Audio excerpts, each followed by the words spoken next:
The night was a living tapestry, woven from the threads of despair.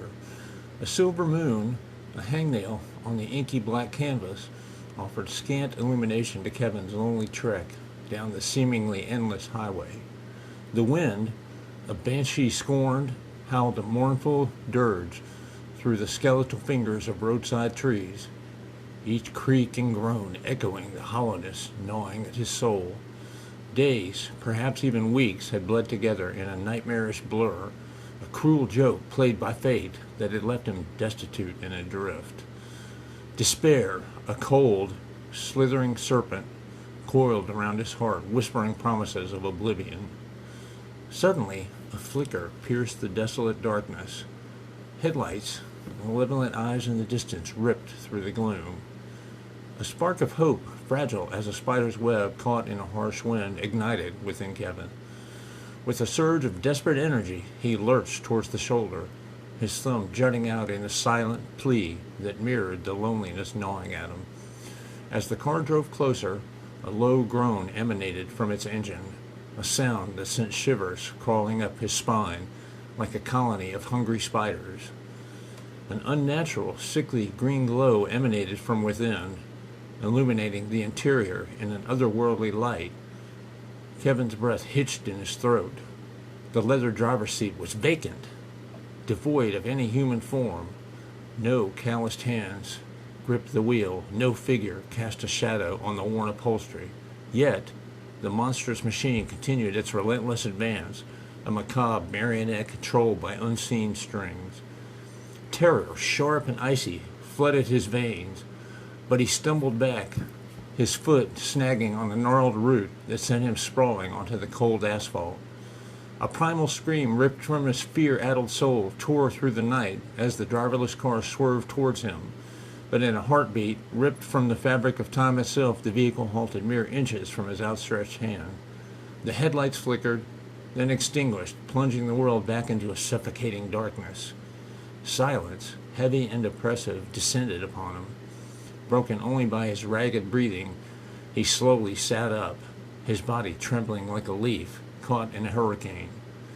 His gaze remained fixed on the car, a spectral sentinel guarding the desolate highway.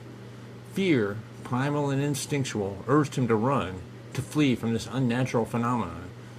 But a strange curiosity and a morbid fascination battled the primal urge for survival. With hands that shook like a haunted church window, Kevin reached for a jagged rock. He hurled it at the car with a desperate cry, the sound echoing through the stillness.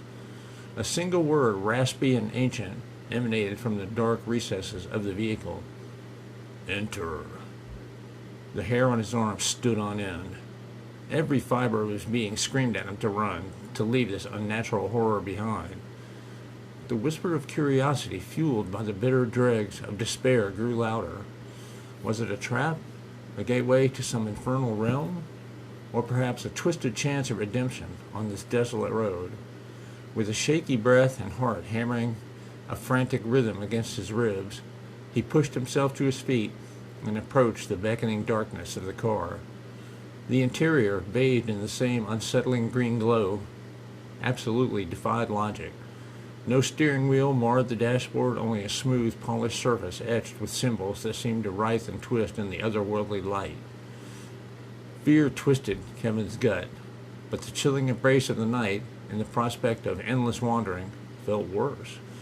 Driven by a mix of desperation and morbid fascination, he climbed into the passenger seat.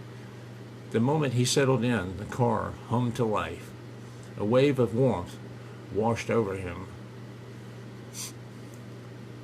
surprisingly comforting. The engine purred like a contented cat, a stark contrast to the tortured groans of moments before. Then the symbols on the dashboard pulsed, rearranging themselves into a map unlike any he had ever seen. It depicted a network of roads that branched out from his current location, twisting and turning towards unknown destinations. A disembodied voice, smooth yet laced with an unsettling edge, filled the car. "Welcome, traveler. Where would you like to go?" His mind raced. This wasn't a regular car. That much was clear, but could it be a means to escape his predicament? He thought of the city He'd been forced to leave, the cruel hand of fate that had taken everything. A flicker of defiance sparked within him. Anywhere but there, he rasped, his voice raw from disuse. The disembodied voice chuckled, a sound like the wind chimes rustling through a graveyard. An excellent choice. Then let us embark on a journey.